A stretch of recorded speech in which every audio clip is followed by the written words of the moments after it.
This is Brian Larner. He's from Thomson Reuters right now, where he's worked since 1988. He spent the first 12 years in patent analysis creating the Markush structures.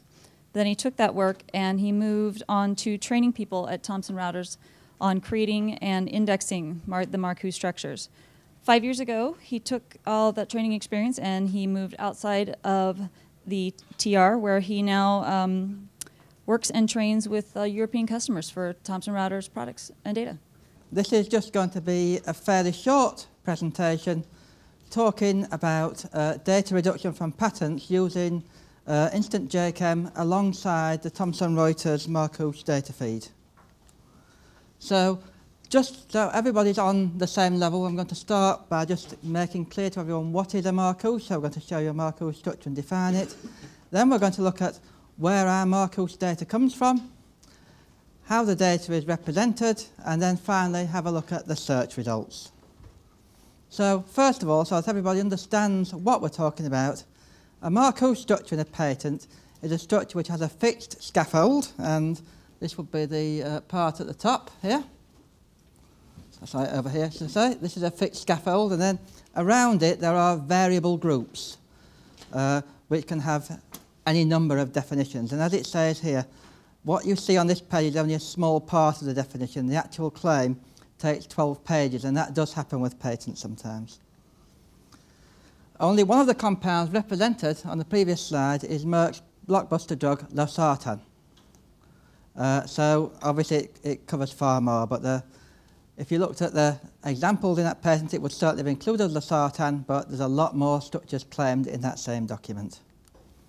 So the next thing to understand is, where does our Markush data come from? Well, I guess the simple answer is patents, but which patents? So here we are. These are all the countries that we extract Markush patent data from. The reason some of them are in orange is they are the top 10 countries in terms of patent volume. Okay, so these are the ones that file most patents which contain Markush structures.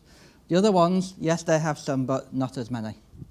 But I think anybody that knows about patents would know that these are also the leading patenting countries in the world. What do we cover in terms of our Markushes? Well, we cover new compounds, in other words, where the compound is the invention in the patent. Novel starting material, so that's if material which is used in synthesis is itself a novel compound, that would also be covered. Products of new processes, so patents sometimes claim processes for producing substances. In some instances, yes, that's just a specific compound, but often they show a method of synthesizing a whole class of compounds which is then covered by a Markush structure. Compounds with new uses, so that's a new application of known substances. Materials detected, and also the detecting agents. So if there's a means for detecting substances given in the patent, we will cover that, and also describe the substances used to detect them by interacting with those substances. Materials recovered or purified in new ways. So some patents are about simply extracting material from various sources, maybe natural sources, maybe mixtures, and we describe the substance which is purified, but also the way it is extracted. Materials removed and removing agents, not so important in the pharmaceutical area, but generally in chemistry, removing noxious substances is quite a big business.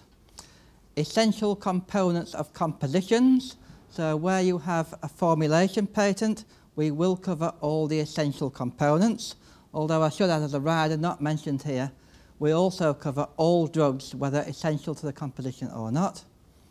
And then finally, patents dealing with chemical formulations. So these are the type of things that we cover in our indexing.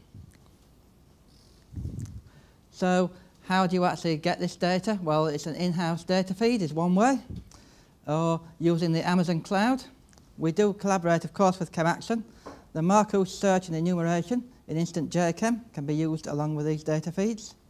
And extended search and support for the Thomson Reuters VMN file format is a feature of Instant JChem. Combined solution does give full access to Markush data and functionality. So the data can be searched, enumerated and integrated into your own systems and workflows. And the data does include the Markush structures and also specific exemplified compounds. How is it delivered? Well, it can be delivered alone or alongside the corresponding Derwent World Patents Index records. This is where you add the real value, because if you have it delivered alongside those patent records, not only can you search the structure, you can also search the text of the abstract, and we'll look at the sort of information that's in there, but that does give you a very powerful search. New updates are available every 3 to 4 business days, so that's 82 updates per year, or put another way, once or twice a week. Available with ChemAxon's user interface, or Markush tools can be integrated into your customer's own systems, so ChemAxon can also build specified customized tools for your own use. The resulting solution gives access to the full Markush dataset, and the data can be searched, enumerated and integrated into the customer's own systems and workflows. So that's about the delivery. Why would you be interested in Markush? Very important question. Well, it's easy to use search and analysis tool that can be used by any chemist. It gives you improved workflow, search via user-friendly tool. The results are displayed visually, so you actually see structures. You put in a structure query and you see a structure at the end. And the results can be exported for further analysis, so you can put it into your own analytical software as well once you've done the search. You have the choice behind a secure behind the firewall access within your own in-house system, or conveniently on the Amazon cloud, which gets around the problem, of course, of having to host the thing yourself. Structured data displayed with high quality DWPI patent abstracts. As long as you take that data feed, you can see those structures, and alongside them you can see the English language summary of that patent. Anyone that's tried to read patents knows they're not the easiest things to read. These summaries have been designed to be read by people who are experts in the technology, not people who are experts patent attorneys. So it's simplified language, it explains it in clear, concise English. There's time-saving and visualization and enumeration capabilities. It is very useful. I'm sure anybody that's tried to analyse a Markush will tell you it takes a long time if it's a complex one. This does in a few minutes what would take a person several hours. And the enumerated structures are in standard format. You can easily integrate them with other chemistry databases and software. The structures you enumerate from this, once you've generated them, you can treat them like any other chemical structure. So how is the data represented? So in other words, what does it look like in the system? Well, let's first of all consider a sample patent. So we have here a world patent. We have indeed a Markush claim with the definitions. This one not so complicated. The patent itself contains 11 specific compounds. So they've actually mentioned from that previous structure that you saw there, they generated 11 specific compounds. But if you look at this formula here, it could generate over 10 to the 7 compounds, and that's quite a small Markush. Figures that 10 to the 25 compounds are not uncommon. So how would you find this patent if you needed to find disclosures of one of the structures or a query Markush which overlaps this patented Markush? Well, you can determine which of the 10 to 17 structures may have properties unexpectedly superior to the 11 exemplified structures, because of Instant JChem you can calculate properties. So the structural retrieval is designed to enable, the structural indexing is designed to enable retrieval. So what you have here is our Markush. So that's the structure you had there, converted into Thomson Reuters format, but it's the same structure. And we've then defined what we mean by the variable terms R1 and R2. And again, we've used some of our special indexing language, but the tool will then convert that into real structures for you later. And there's just a note at the bottom that this is not the entire structure, this is just a small part that fits nicely onto a screen. So some specialised adaptations that we have. So things you see in patents generally are generic descriptions such as alkyl and halogen, and we have things called superatoms for that. The alkyl is actually one called CHK and the halogen is HAl. Translation or homology is allowed, so you can search bromine and it will also retrieve anything that said halogen. And attributes are noted, so if it says alkyl but it further specifies that that alkyl can only be between 1 and 6 carbons, this will be taken into account when it generates structures and when you do your search. We also have shortcuts for common functional groups. This is just a neat way of writing it, there's nothing else. So C triple bond N for cyanide is just written CN, and the carboxy group is CO2H. And we also have the variable groups, which are called R groups.